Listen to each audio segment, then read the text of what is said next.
और कौन बैठ गया? कितना है शेलिंग हो रही है आपका क्या हाल है? कैसी है?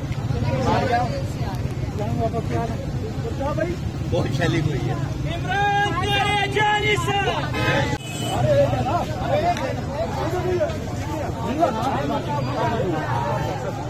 कैसे जा सकेंगे?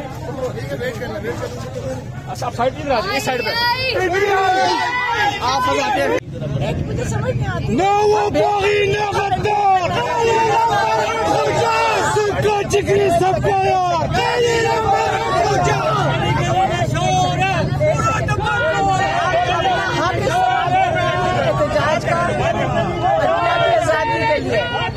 इसी तरह इमरान खान की आज़ादी के लिए अगर अदली आज़ाद होगी तो हमारे जो भाई हैं बाकी जितने कैदी हैं वो निकल सकते हैं जब अदली आज़ाद होगी।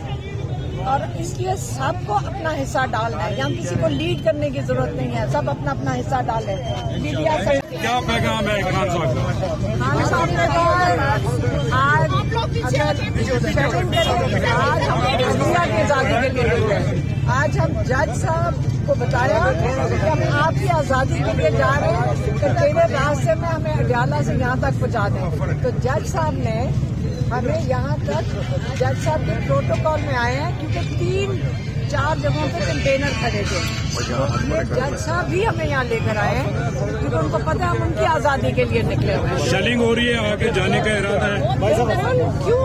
हमारा देखें, सड़कें ब्लॉक करना इलीगल है, ये याद रखें। सड़कें ब्लॉक करना इलीगल है। हमारा आईनी हक, हमारे आईनी हकूक में शामिल है कि हम एहतजाज कर सकते हैं। जब हम अपना आईनी हक इस्तेमाल कर सकते हैं, जो ये कर रहे हैं ये इलीगल है। ये जो शेलिंग क्यों करना है कि ये इलीगल। अगर हम सड़क के ऊपर है, हम लियाकत बाग के अंदर नहीं जा रहे, फिर क्या हमें रोकेंगे? ये सड़कों में हमें नहीं कर सकते, ये कंटेनर लगा रहे हैं। आज तक ना इमरान खान ने कभी कोई असूल तोड़ा नहीं, हम ये हमारी सड़कें, हमारा हक बनता है एहतजाज करने का और हम करेंगे। एहतजाज को लीड करेंगी।